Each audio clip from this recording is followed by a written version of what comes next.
ఈ రోజే డౌన్లోడ్ చేయండి. మీ ఫేవరెట్ షోస్ చూడండి.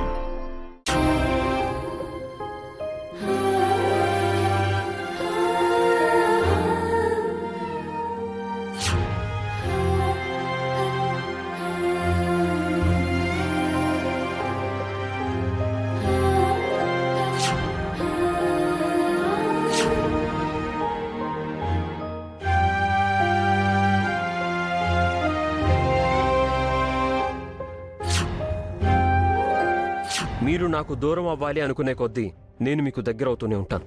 మనల్ని మన రెండు కుటుంబాలు కాదు కదా, ఆ దేవుడు కూడా విడదీయలేడు.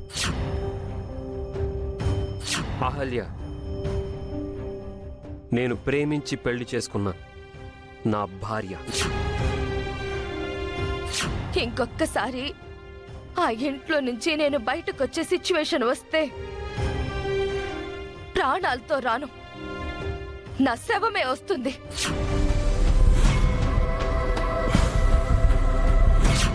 ఇన్నాళ్ళు వాడిని వెనకేసుకొచ్చిన నేను కూడా ఇప్పుడు మౌనంగా ఉన్నాను.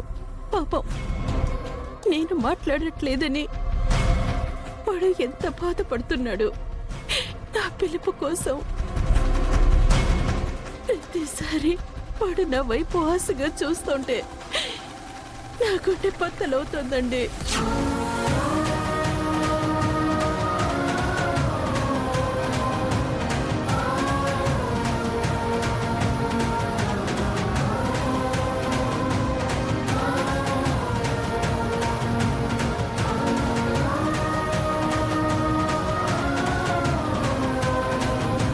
ఏమండి, ఏంటమ్మా?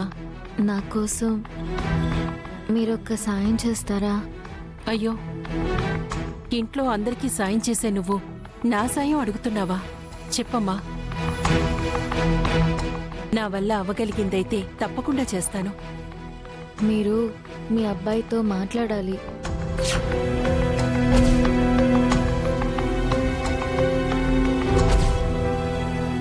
ఎన్నాళ్ళని ఆయన మీద కోపంగా ఉంటారు.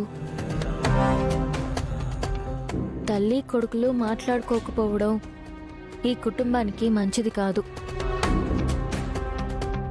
మీరు మౌనంగా ఉన్నారని ఆయన చాలా బాధపడుతున్నారు. ఆ విషయం నాకు తెలుసమ్మా. గౌతంతో మాట్లాడాలని నాకు ఉంది. కానీ వాడితో నేనేం చెప్పాలి? నన్ను వదిలేయమని చెప్పండి.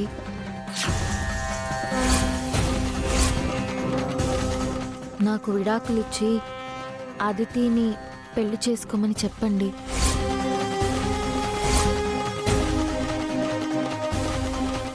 ఏం మాట్లాడుతున్నావు అహల్య? నేను అలా ఎలా చెప్తాను? మీరే చెప్పాలి. మీరు చెప్తేనే ఆయన వింటారు.